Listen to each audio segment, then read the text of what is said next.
നല്ല ഒരു എല്ലാം ഒത്തിണങ്ങിയ ഒരു ചെറുപ്പക്കാരൻ,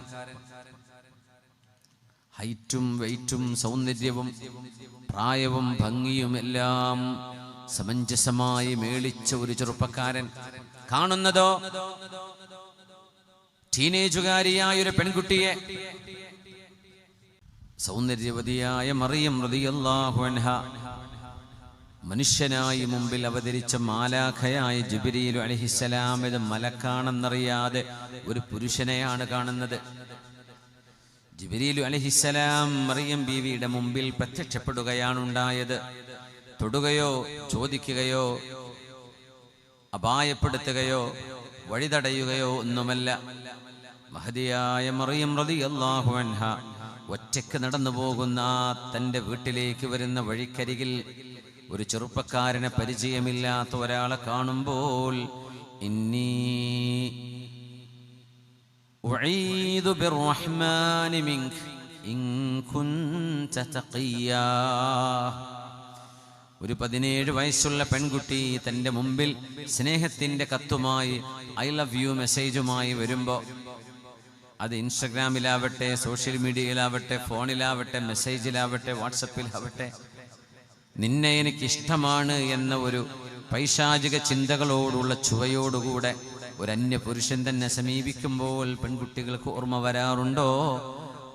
മറിയം റളിയല്ലാഹു അൻഹ അതുപോലെ ഒരു പ്രായത്തിൽ തൻ്റെ വീട്ടുകാരോ നാട്ടുകാരോ ആരും കാണാനിടയില്ലാതിരുന്ന ഒരു സ്ഥലത്ത് സുമുഖനായൊരു ചെറുപ്പക്കാരൻ തൻ്റെ മുമ്പിൽ പ്രത്യക്ഷപ്പെട്ട് വഴിയരികിൽ നിൽക്കുമ്പോൾ ഇന്നി അഊദു ബിർറഹ്മാനി മിൻക ഇൻ കുൻത തഖിയാ. സഹോദരാ, കാരുണ്യവാനായ അല്ലാഹുവിനെ വിളിച്ച് ഞാൻ അഭയം ചോദിക്കുന്നു, നീ എന്നെ ഒന്നും ചെയ്യരുതേ. ഇൻ കുൻത തഖിയാ,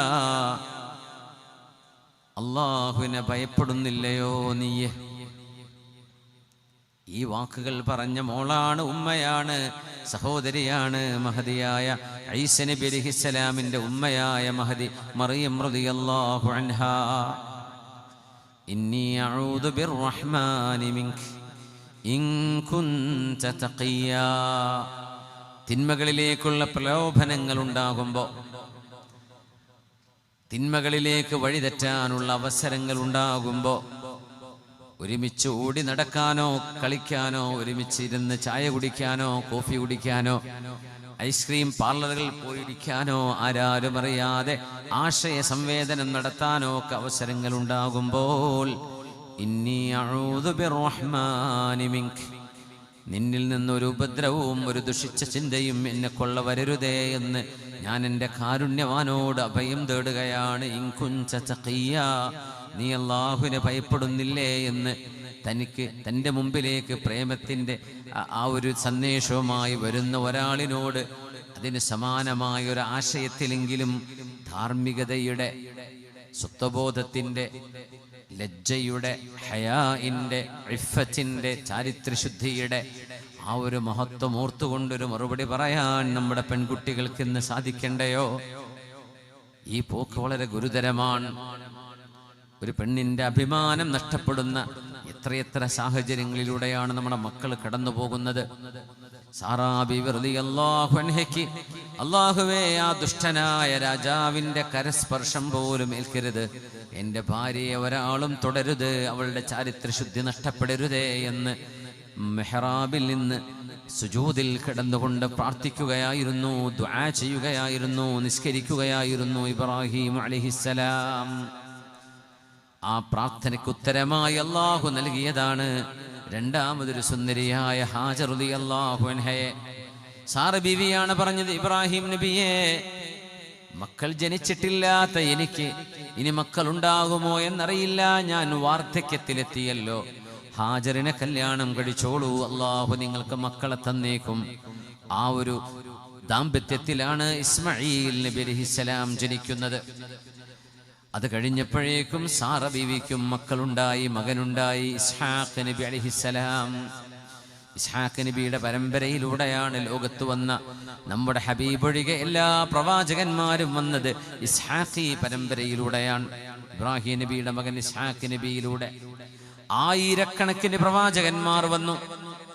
എന്നാൽ ഇസ്മായിൽ നബി അലൈഹിസ്സലാമിന്റെ വംശപരമ്പരയിലൂടെ ഒരേ ഒരു നബിയെ വന്നിട്ടുള്ളൂ. ആ പ്രവാചകൻ നമ്മുടെ റസൂലാണ് മുഹമ്മദ് മുസ്തഫ സ്വല്ലല്ലാഹു അലാ സയ്യിദിനാ മുഹമ്മദ് സ്വല്ലല്ലാഹു അലൈഹി വസല്ലം. മാ തർഫഉ ഇബ്ലുൽ ഹാജ് റിജ്ലൻ വലാ തദഉ യദൻ ഇല്ലാ കതബല്ലാഹു ലഹു ബിഹാ ഹസന വമഹാ അൻഹു സയ്യിഅ ഔ റഫഅഹു ബിഹാ ദറജ. ആ പ്രവാചകൻ ഇസ്മായിൽ നബിയും ഇബ്രാഹിം നബി അലൈഹിസ്സലാമും പണിതുയർത്തിയ കഅബാലയത്തെ ലക്ഷ്യമാക്കി ആരെങ്കിലും യാത്ര ചെയ്തു വരികയാണെങ്കിൽ അവരുടെ വാഹനത്തിൻ്റെ ടയറുകൾ തിരിയുന്നതിൻ്റെ ദൂരമനുസരിച്ച്, അവരുടെ വാഹനങ്ങൾ മൃഗങ്ങളാണെങ്കിൽ അവയുടെ ഹാഫിറുകൾ, അവരുടെ കുളമ്പുകൾ വെക്കുന്നതിൻ്റെ തോതനുസരിച്ച്, കാല് പൊക്കുന്നതിൻ്റെയും താഴ്ത്തുന്നതിൻ്റെയും എണ്ണത്തിനനുസരിച്ച് നന്മകളായ നന്മകളെ വാരിക്കോരി തരികയും തിന്മകളായ തിന്മകൾ മുഴുവനും മായ്ച്ചു കളയുകയും സ്ഥാനമാനങ്ങളെ അള്ളാഹു ഉയർത്തുകയും ചെയ്യുമെന്ന് പറഞ്ഞ മഹത്തായൊരു ദൗത്യ നിർവഹണത്തിന് അള്ളാഹു വിളിച്ചു പറയാൻ ഏൽപ്പിച്ചത് മഹാനായ ഇബ്രാഹിം നബി അലൈഹിസ്സലാമിനെ. ഹാജർ ബീവി അവിടെ ഉപേക്ഷിച്ചു പോരാനായിരുന്നു അള്ളാഹുവിൻ്റെ ആദ്യത്തെ ആജ്ഞ. തൻ്റെ പ്രിയപ്പെട്ട ഭാര്യയെ, തൻ്റെ പിഞ്ചു പൈതലായ ഇസ്മായിൽ നബി അലൈഹിസ്സലാം പാല് കുടിക്കുന്ന മോനാണ്, പിഞ്ചു പൈതലാണ്, ഏതാനും മാസമേ പ്രായമായിട്ടുള്ളൂ ഇസ്മായിൽ നബി അലൈഹിസ്സലാമിന്. ആ ഉമ്മ കയറിയ കുന്നുകളാണ് സഫയും മറുവയും. ഒരു ഉമ്മയുടെ കാൽപാദങ്ങൾ പതിഞ്ഞ ഇടമാണ് സഫയും മറുവയും. അവിടം മുതലാണ് സഫയും മറുവയും പവിത്രമായി തീരുന്നത്. ഉമ്മയായ ഹാജർ ബീവി മകനായ പ്രവാചകനായി മാറിയ ഇസ്മായിൽ നബി അലൈഹിസ്സലാമിന് വെള്ളം കൊടുക്കാൻ വഴിയില്ലാതെ വന്നപ്പോൾ ഈ രണ്ടാലൊന്ന് കുന്നിൻ്റെ മുകളിൽ കയറി ചുറ്റുപാടും നോക്കിയാൽ ഏതെങ്കിലും വഴിയാത്രക്കാരെ കാണുമോ എന്ന് നോക്കാൻ വേണ്ടി, ഉയരം കിട്ടാൻ വേണ്ടി കയറി നിന്ന രണ്ട് തൊട്ടടുത്ത് കിടക്കുന്ന കുന്നുകളായിരുന്നുവല്ലോ സഫയും മറുവയും. ആ സഫാ മറുവ കുന്നുകൾക്കിടയിൽ നിരപ്പുള്ള ഒരു സ്ഥലമുണ്ട്. അത് കഅബാലയത്തിനോട് ചേർന്ന് വരുന്ന സ്ഥലമാണ്. അവിടെയാണ് പിഞ്ചു പൈതലിനെ കിടത്തിപ്പോന്നിരുന്നത്. ഇസ്മായിൽ നബി അലൈഹിസ്സലാമിനെ തൊണ്ട വരണ്ട് മുലപ്പാല് വറ്റിയിട്ട് കുഞ്ഞിന്റെ തൊണ്ടയിടറിയിട്ട് ശ്വാസമെടുക്കാൻ കഴിയാതെ മരണത്തെ മുഖാമുഖം കാണുമ്പോ പിഞ്ചു പൈതലിനോട് പ്രസവിച്ച് ജന്മം നൽകിയ ഒരു ഉമ്മയുടെ മനസ്സിലുണ്ടാകുന്ന സ്നേഹത്തിന്റെ, ഉമ്മയുടെ കരുണയുടെ, ആർദ്രതയുടെ, മാതൃ സ്നേഹത്തിന്റെ ഏറ്റവും വലിയ ഉദാഹരണം. ആ ഉമ്മ ഓടിയ ഇടമുണ്ടെന്ന്. അവിടെയാണ് പച്ച ലൈറ്റ് വെച്ചിട്ട് പുരുഷന്മാർ ഒന്ന് ധൃതി പിടിച്ചവർക്കൊന്ന് ഓടൽ സുന്ന, ഓടുകയല്ല ധൃതി പിടിച്ച് നടക്കൽ സുന്നത്തുണ്ട്. പെണ്ണുങ്ങൾ ഓടരുത്, അവർ സാധാരണ നടത്തം നടന്നാൽ മതി. ആ ഓട്ടം പുരുഷന്മാരോടാണ് ഓടാൻ പറയുന്നത്. എന്തിനെന്നറിയുമോ? അവിടെയാണ് ജന്മം നൽകിയ ഒരു പെണ്ണ്, ഒരു ഉമ്മ, ഒരു മാതാവ് ഹാജർ റളിയല്ലാഹു അൻഹാ തന്റെ പിഞ്ചു പൈതലിന്റെ കരച്ചിൽ കേൾക്കാൻ കഴിയാതെ ഓടിപ്പോയ സ്ഥലമാണത്. അടുത്ത കുന്നിലേക്ക് വേഗമെത്താൻ വേണ്ടി അങ്ങനെ 7 റൗണ്ട് ഓരോ പോക്കുകളിലായി അങ്ങുമിങ്ങുമായി 7 തവണ സഫയിൽ തുടങ്ങി 7ാമത്തേത് മർവയിൽ അവസാനിച്ച് തളർന്നവശയായി മഹദി റളിയല്ലാഹു അൻഹ കഅബാലയത്തിന്റെ അരികത്തേക്ക് വരുമ്പോഴാണ് ആ വിശുദ്ധ കുഞ്ഞിന്റെ കാലിന്റെ അരികത്ത് നിന്ന് സംസമിന്റെ ഉറവ പൊടിയുന്നത്. ആ സംസം ഉറവയാണെന്ന് സംസം കിണറായി മാറിയത്. ആ സംസം കിണറിൽ നിന്നാണ് ലക്ഷക്കണക്കിന് ഗാലൻ വെള്ളം എടുത്തുകൊണ്ടിരിക്കുന്നത്.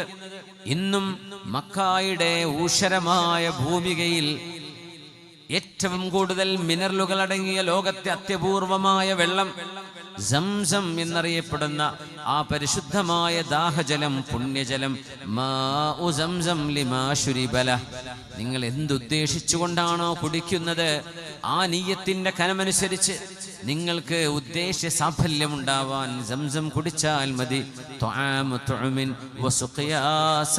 എന്ന് ഹബീബായ നബി തങ്ങൾ പറഞ്ഞ കുടിക്കാനും തിന്നാനുമുള്ള 2 ഗുണങ്ങളുള്ള വെള്ളമാണ് സംസം എന്ന് പറഞ്ഞ സംസം.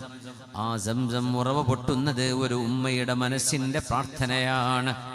ആ ഉമ്മയുടെ കാൽപാദങ്ങൾ അവിടെ പതിഞ്ഞിടം മുതൽ ആ 2 കുന്നുകൾക്കും പവിത്രതകളുണ്ടായി. ആരാണ് ഉമ്മ, ആരാണ് മാതാവ്? ആ മാതാവിനെയും പിതാവിനെയും കോടതി വരാന്തകളിൽ ബോധം കെട്ട് വീഴ്ത്തിയിട്ട് കാമുകന്മാരുടെ കൂടെ ഒളിച്ചോടിപ്പോകുന്ന പെൺകുട്ടികളെ ഒന്ന് ഓർക്കേണമേ. ലോകത്ത് ഇതിനേക്കാളും വരുന്ന ഒരു ദുര്യോഗം, ഇതിനേക്കാളും വരുന്ന ഒരു ശാപമർഹിക്കാനിടയുള്ളത് ലോകത്ത് മറ്റെന്തുണ്ട്? നിങ്ങളുടെ ഉണ്മ, നിങ്ങളുടെ ശരീരം ആ ഉമ്മയുടെ ഗർഭാശയത്തിൽ നിന്ന് ഉമ്മയുടെ ചോര കുടിച്ചുണ്ടായ ശരീരമാണത്. ഉമ്മയുടെ ചോര കുടിച്ചുണ്ടായ ശരീരമാണ് നമ്മൾ ഓരോരുത്തരുടെയും. ആ മാതാവിൻ്റെയും തൻ്റെ ജന്മത്തിന് കാരണക്കാരനായ പിതാവിൻ്റെയും മനസ്സിനെ നോവിച്ചുകൊണ്ട് എന്ത് സന്തോഷമാണ് ഒരു മനുഷ്യൻ ഈ ലോകത്ത് ആഗ്രഹിക്കേണ്ടത്? ആ ഉമ്മയെയും വാപ്പയെയും സങ്കടപ്പെടുത്തിയിട്ട് എന്താ ഇവിടെ നിന്ന് കിട്ടാനുള്ളത്? അതുകൊണ്ട് ഹജ്ജ്, ഉംറ എന്നൊക്കെ പറയുന്നത് ഉമ്മയെ വാപ്പയെ തിരിച്ചറിയാൻ മക്കൾക്ക് ബോധ്യം വേണം. മക്കൾ മാതാപിതാക്കളെ തിരിച്ചറിയണം. ഹുമാ ജന്നതുക വനാറുക, നിനക്ക് വേണമെങ്കിൽ അവർ 2 പേരും സ്വർഗമാണ്, നിനക്ക് വേണമെങ്കിൽ അവർ 2 പേരും നരകവുമായി മാറാൻ കഴിയും. അവർക്ക് ഖിദ്മത്ത് ചെയ്താൽ ഫബിർഹുമാ, ആ ഉമ്മാക്കും ഉപ്പാക്കും നന്മ ചെയ്യണേ, ആ നന്മ കൊണ്ട് നിങ്ങൾക്ക് സ്വർഗമുണ്ട്. അവരെ വേദനിപ്പിച്ചാൽ നിങ്ങൾക്ക് നരകവും കിട്ടുമെന്ന് പറഞ്ഞ തന്റെ പിതാവിനോട് മോശപ്പെട്ട് പെരുമാറിയ ഒരു മകനെ വിളിച്ച് പുന്നാര നബി തങ്ങൾ പറഞ്ഞു, മോനെ, അൽ വാലിദു ഔസതു അബ്വാബിൽ ജന്ന, സ്വർഗത്തിന്റെ വാതിലുകളിലെ ഏറ്റവും നടുവിലത്തെ വാതിലാണ് നിന്റെ പിതാവ്. അതുകൊണ്ട് വേണമെങ്കിൽ നീ ആ വാതിൽ വേണമെന്ന് വെച്ചോളൂ, ഇല്ലെങ്കിൽ നീ കൊട്ടിയടച്ചോളൂ, അത് നിന്റെ ഇഷ്ടമാണ്. പക്ഷേ പിതാവ് എന്ന് പറയുന്നത് സ്വർഗത്തിന്റെ വാതിലാണ്.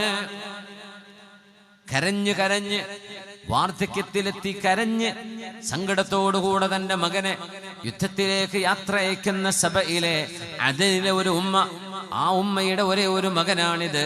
ആ മകൻ മദീനയിലേക്ക് 600, 700, 800 കിലോമീറ്ററുകൾ മദീനയിലേക്ക് യാത്ര ചെയ്ത് ഹബീബായ നബി തങ്ങളുടെ അരികത്തേക്ക് വന്നിട്ട്, യാ റസൂലല്ലാഹ്, പുന്നാര നബിയേ, ഇസ്ലാമിന് പ്രതിസന്ധികളുണ്ടല്ലോ, ശത്രുക്കളുടെ ആക്രമണങ്ങൾ ഉണ്ടാകുന്നുണ്ടല്ലോ, മദീന സുരക്ഷിതമല്ലല്ലോ, മദീനയിലെ പെണ്ണുങ്ങൾക്കും കുട്ടികൾക്കും സുരക്ഷ നൽകാൻ വേണ്ടി അങ്ങൊരു യുദ്ധത്തിന് പുറപ്പെടുന്നു എന്നറിഞ്ഞു നബിയേ.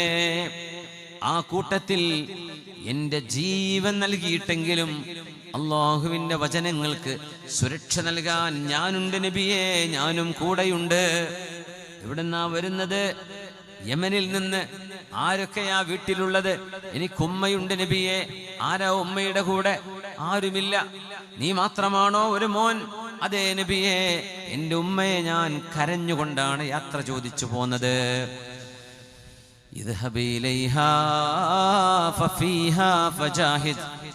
തിരിച്ചു പോകണം, തിരിച്ചു പോകണം, നിന്റെ ഉമ്മയിലാണ്, നിന്റെ ഉമ്മയാണ് നിന്റെ ജിഹാദ്, നിന്റെ ഉമ്മയുടെ അരികത്ത് നീ പോ, തിരിച്ചു പോകണം. ഫഇന്നൽ ജന്നത തഹ്ത ഖദമൈഹാ, ആ ഉമ്മയുടെ കാലിന്റെ താഴെ അവിടെ സ്വർഗമുണ്ട്.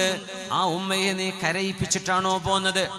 നീ ആ ഉമ്മയെ കരയിപ്പിച്ചതുപോലെ തിരിച്ചുപോയി ഫഅൽഹിഖ്ഹാ, ആ ഉമ്മയെ ചിരിപ്പിക്കണേ എന്ന് പറഞ്ഞ് യോദ്ധാവായി ആവേശത്തോടുകൂടെ വന്ന ചെറുപ്പക്കാരന്, മാതാവിന് സംരക്ഷണം കൊടുക്കാതെ, ആളില്ലാതെ ഒരു ഉമ്മയെ ഒറ്റക്കാക്കിയിട്ടൊന്നും ജീവൻ വേണ്ട, നീ പൊയ്ക്കോ എന്ന് പറഞ്ഞ് വന്ന 1000-ഓളം വരുന്ന കിലോമീറ്ററുകൾ തിരിച്ച് പറഞ്ഞയച്ച് നടക്കാൻ പറഞ്ഞയച്ച പ്രവാചകൻ സല്ലല്ലാഹു അലൈഹി വസല്ലം എന്തിനെന്നറിയുമോ?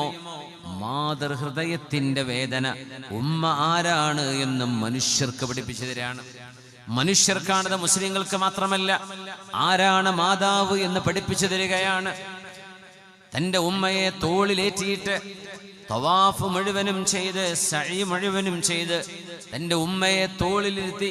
നമ്മൾ ആലോചിക്കണം, സഈ സഫയിൽ നിന്ന് മർവയിലേക്ക് ഏകദേശം ഒരു 600-700 മീറ്റർ വരും, ഒരു 3/4 കിലോമീറ്റർ ആയില്ലേ? തിരിച്ച് അങ്ങോട്ട് അങ്ങനെ 7 ലാപ്പുകൾ. നിങ്ങൾ ആലോചിച്ചു നോക്കൂ, ഒരു 4-5 കിലോമീറ്റർ നടന്നിട്ടുണ്ടാകും. തവാഫിന്റെ നടത്തം വേറെയും. ഒക്കെ കഴിഞ്ഞപ്പോൾ ഉമർ റളിയല്ലാഹു അൻഹുവിന്റെ പുന്നാര മോൻ അബ്ദുല്ലാഹി ഇബ്നു ഉമർ റളിയല്ലാഹു അൻഹുമാ കഅബാലയത്തിന്റെ മുമ്പിൽ ഇങ്ങനെ നിൽക്കുന്നുണ്ട്. വൃദ്ധയായ ഉമ്മയെ തോളിലേറ്റിയിട്ടാണ് ഈ മനുഷ്യൻ ഇതൊക്കെ ചെയ്തത്. ഉമ്മയെ കൊണ്ട് ഹജ്ജ് ചെയ്യിപ്പിക്കുകയാണ്. ചോദിച്ചു, മഹാനായ അബ്ദുല്ലാഹി ഇബ്നു ഉമർ തങ്ങളെ, എന്റെ ഉമ്മയ്ക്ക് ഹജ്ജ് ചെയ്യാൻ പ്രയാസമാണ്, നടക്കാൻ കഴിയില്ല. ആ ഉമ്മയെ ഞാൻ തോളിലേറ്റിയിട്ടാണ് യമനിൽ നിന്ന് വന്നത്, ഇവിടെ നിന്ന് ഹജ്ജും കർമ്മങ്ങളും മുഴുവൻ ചെയ്യിപ്പിക്കുന്നത്. എൻ്റെ ഉമ്മ എനിക്ക് ചെയ്തു തന്ന ഗുണത്തിനോട് ഇത് ചേർത്ത് വെക്കാൻ പറ്റുമോ?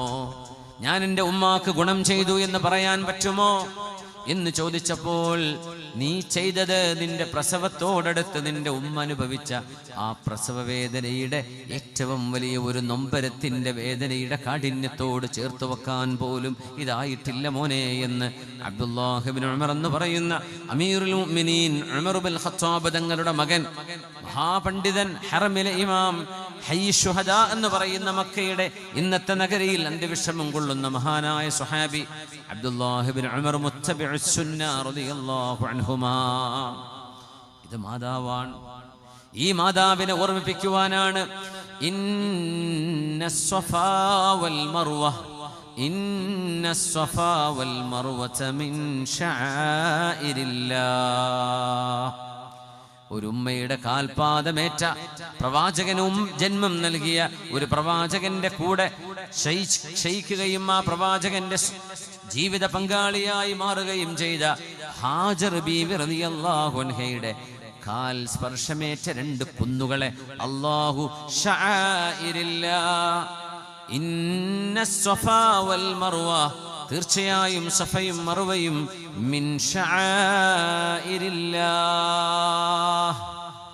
അല്ലാഹുവിന്റെ പരിശുദ്ധിയെ വിളിച്ചറിയിക്കുന്ന അടയാളമാണ് എന്ന് പറഞ്ഞാൽ എന്താ അതിനർത്ഥം?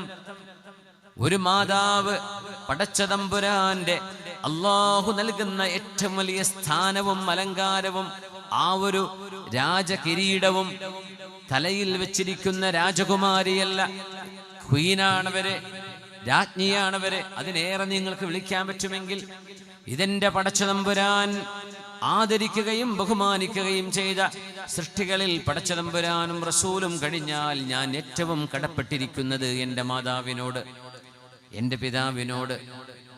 ഇങ്ങനെ ഒരു പെണ്ണ് കല്യാണം കഴിഞ്ഞാൽ മാത്രമാണ് ആ പെണ്ണിന്റെ ആദ്യത്തെ കടപ്പാട് ഭർത്താവിനോടായി മാറുന്നത്. അത് കഴിഞ്ഞാൽ അവരുടെ മാതാപിതാക്കൾ തന്നെ. പക്ഷേ വിവാഹം നടക്കുന്നത് വരേക്കും ഒരു പെണ്ണിന്റെ ആദ്യത്തെ കടപ്പാടും തൻ്റെ ഉമ്മയും ഉപ്പയും തന്നെ. വിവാഹം കഴിഞ്ഞാൽ അത് ഭർത്താവിന് ഉമ്മയും ഉപ്പയും തന്നെയാണ്. ഒരു ഭാര്യക്കാണെങ്കിലോ അത് തൻ്റെ ഭർത്താവാണ് ആദ്യത്തെ കടപ്പാട്. അത് കഴിഞ്ഞാൽ തൻ്റെ മാതാപിതാക്കൾ. ഇതിലും ഒരു പാഠമുണ്ട്. ഒരുപാട് നമ്മുടെ വീടുകൾക്കുള്ളിലെ അടുക്കളയിൽ പിറുപിറുക്ക് പറയുന്നത്, അരിശം തീർക്കുന്നത്, കുടുംബ വഴക്കുകൾ ഉണ്ടാകുന്നത്, ഭാര്യ ഭർത്തൃ ബന്ധങ്ങളിൽ വിള്ളലുകൾ ഉണ്ടാകുന്നത്, എൻ്റെ ഭർത്താവിന് മാതാപിതാക്കൾ മതി, എന്നെ വേണ്ട, അങ്ങനെ പറയല്ലേ. ഭാര്യക്ക് തൻ്റെ ഭർത്താവിനോടാണ് കടപ്പാടെങ്കിൽ ഭർത്താവിൻ്റെ കടപ്പാട് ഏറ്റവും ആദ്യം തൻ്റെ ഉമ്മയോടാണ്, പിന്നെ ഉപ്പയോടാണ് എന്ന് വിചാരിച്ച് തൻ്റെ ഉമ്മയോ ഉപ്പയോ എന്തെങ്കിലും തെറ്റായ കാര്യങ്ങൾ പറയുന്നുണ്ടെങ്കിൽ അതനുസരിക്കണമെന്ന് എന്നല്ല ഇതിനർത്ഥം. പക്ഷേ ആദരവും ബഹുമാനവും ഏറ്റവും ആദ്യം അർഹിക്കുന്നത് തൻ്റെ പിതാവാണ്, തൻ്റെ ഉമ്മയാണ്, തൻ്റെ പിതാവാണ് എന്ന് റസൂലുള്ളാഹി സ്വല്ലല്ലാഹു അലൈഹി വസല്ലം. അത് ഭാര്യ മനസ്സിലാക്കണം. ഒരു ഭാര്യയോടുള്ള സ്നേഹമല്ല ഉമ്മയോട് ഭർത്താവ് കാണിക്കുന്ന സ്നേഹം. കുഞ്ഞിനോട് കാണിക്കുന്ന സ്നേഹമല്ല ഭാര്യയോട് കാണിക്കുന്നത്. സുഹൃത്തിനോട് കാണിക്കുന്ന സ്നേഹമല്ല വീട്ടുകാരോട് കാണിക്കുന്നത്. അതുകൊണ്ട് ഉമ്മയെ ഇഷ്ടപ്പെടുമ്പോ എന്നോട് ഇഷ്ടം ഇല്ലാണ്ടായി പോകോ? അതെങ്ങനെ? ഇത് രണ്ടും രണ്ടാണ്. ഒരു ഹൃദയത്തിൽ എത്ര പേർക്കിരിക്കാം, എത്ര വ്യത്യസ്തങ്ങളായ സ്ഥാനമാനങ്ങൾ നമ്മൾ ആർക്കൊക്കെ ഒരേ സമയം വകവെച്ചു കൊടുക്കുന്നു. എന്താ അതിന് പ്രശ്നം? ഇത് പെണ്ണുങ്ങൾ മനസ്സിലാക്കണം, പുരുഷന്മാര് മനസ്സിലാക്കണം. നമ്മുടെ വീടുകളിൽ കലഹങ്ങൾ ഉണ്ടാവരുത്. സ്നേഹവും ബഹുമാനവും ആദരവും ഇത്രമേൽ നമ്മളോട് നിഷ്കർഷിച്ച മതമാണ് പരിശുദ്ധ ഇസ്ലാം. നമ്മളോട് സ്നേഹിക്കണം, കരുണ ചെയ്യണം, വിട്ടുവീഴ്ച ചെയ്യണം, ആദരവ് കാണിക്കണം. നാവുകൾക്ക് ലൈസൻസ് ഇല്ലാണ്ടായി പോകരുത്. എന്തും പറയാനുള്ള ത്രാണിയും എന്തും പറയാനുള്ള ധൈര്യവും അതൊരു വ്യക്തിത്വമാണെന്ന് മനസ്സിലാക്കരുത്. അത് അധാർമികതയാണ്. ഇന്ന സ്വഫാ വൽ മർവത മിൻ ശആഇരില്ലാഹ്. ഒരു പച്ചച്ചെടി പോലും കായ്ക്കാത്ത, ഒരു മരം പോലുമില്ലാത്ത, മണ്ണ് പിടിച്ചിട്ടില്ലാത്ത പാറക്കെട്ടുകളായി കിടക്കുന്ന 2 കുന്നിൻ പുറങ്ങളിൽ ഒരു മാതാവിന്റെ, അതും ഒരു പ്രവാചകന്റെ ഉമ്മയായ, ഒരു പ്രവാചകന്റെ ഭാര്യയായ ഹാജർ ബീവി റളിയല്ലാഹു അൻഹയുടെ കാലിന്റെ സ്പർശമേറ്റപ്പോഴേക്കും ആ 2 കുന്നുകളും അള്ളാഹുവിന്റെ 2 ദൃഷ്ടാന്തങ്ങളായി മാറി എന്ന് വിശുദ്ധ ഖുർആൻ. فمن حج البيت أو اعتمر فلا جناح عليه أن يطوف بهما. ഉംറ നിർവഹിക്കുന്നവർ, ഹജ്ജ് ചെയ്യുന്നവർ നിർബന്ധമായും സഫയും മറുവയ്ക്കടയിലും നടക്കൽ നിർബന്ധമാണ്. അള്ളാഹു ആരാണെന്ന് പറഞ്ഞു തന്നു കഴിഞ്ഞതിന് ശേഷം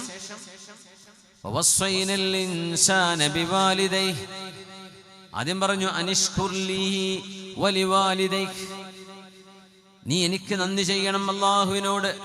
പിന്നെ പറഞ്ഞു നിന്റെ മാതാപിതാക്കൾക്ക്. അത്രമേൽ റബ്ബ് ചേർത്തി പറയണമെങ്കിൽ കുടുംബ ബന്ധം, ഉമ്മയും ഉപ്പയും എന്ന ബന്ധം, എൻ്റെ പ്രിയപ്പെട്ട മക്കളെ, ഇതെത്ര വലുതാണ്. സ്കൂളിൽ നമുക്ക് നല്ല സുഹൃത്തുക്കൾ ഉണ്ടാകാം, കോളേജുകളിൽ, ക്യാമ്പസുകളിൽ നമുക്ക് നല്ല ചങ്കുകൾ ഉണ്ടാകാം, ബെസ്റ്റുകൾ ഉണ്ടാകാം, അല്ലാത്തവരുണ്ടാകാം.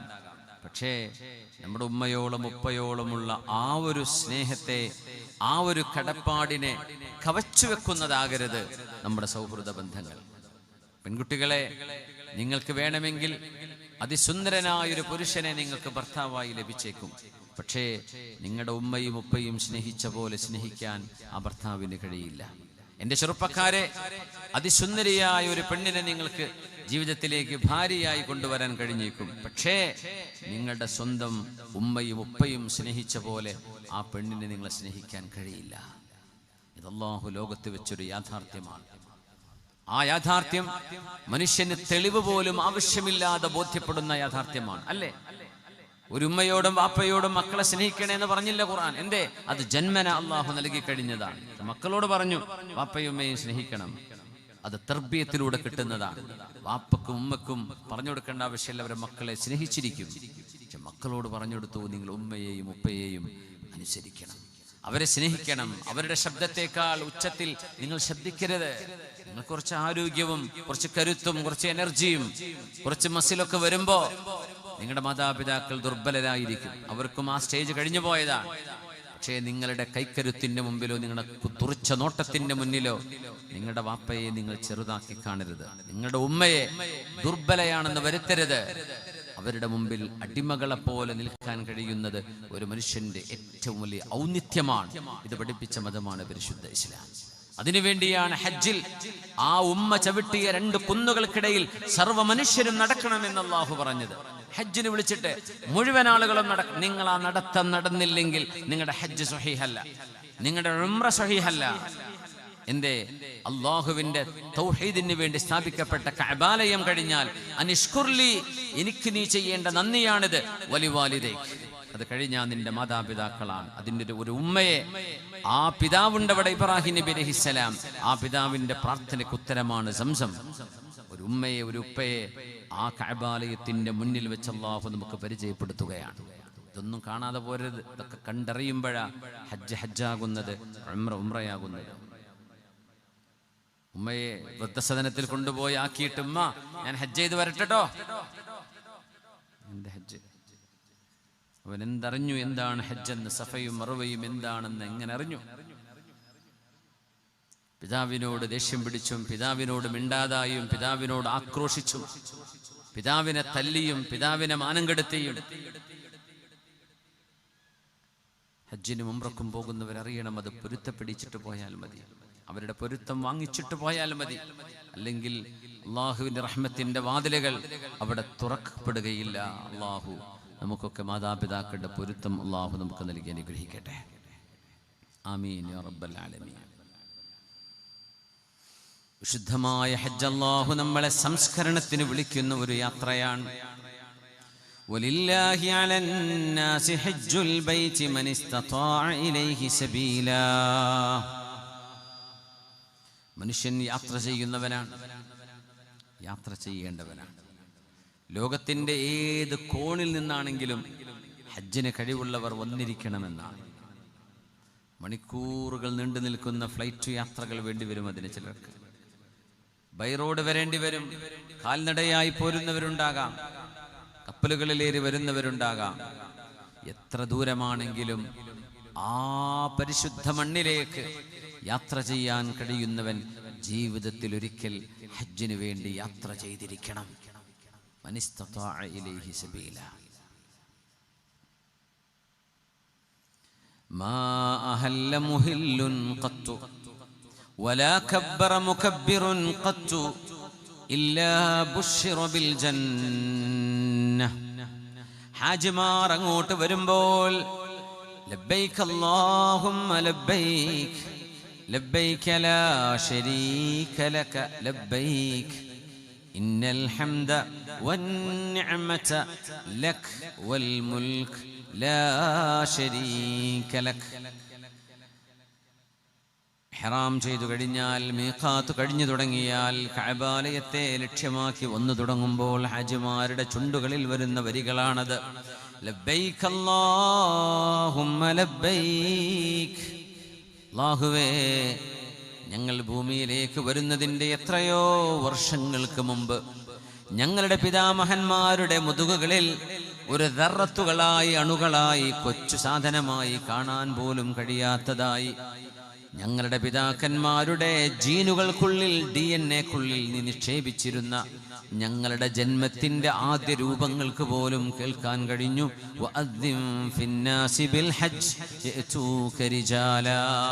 നിന്റെ പ്രവാചകൻ ഇബ്രാഹീം നബി അലൈഹിസ്സലാം ഹജ്ജിന് വരണേ എന്ന് പറഞ്ഞത് അന്ന് ഞങ്ങൾ കേട്ടതാണ്. ഇന്നിതാ ഞങ്ങൾ ഭൂമിയിലേക്ക് ഉടലോടെ, ശരീരത്തോടെ ജനിച്ചു വീണവരാണ്. ഞങ്ങളതിന് ഉത്തരം നൽകുന്നു. അന്നുത്തരം നൽകിയതിന് അതോടൊപ്പം തന്നെ ഇന്നും ഒരു ഉത്തരം. അതുകൊണ്ട് രണ്ടുത്തരങ്ങളാണ്. ലബ്ബൈക അല്ലാഹുമ്മ ലബ്ബൈക. രണ്ടു തവണയാണ് റബ്ബേ ഞങ്ങൾ ഉത്തരം നൽകുന്നത്. ആലമുൽ അർവാഹിലും ആലമുൽ അർഹാമിലും ഞങ്ങൾ ഉത്തരം നൽകിയതുപോലെ ഇതാ ആലമുൽ അശ്ബാഹിൽ ഞങ്ങൾ നിനക്ക് ഉത്തരം നൽകുകയാണല്ലോ.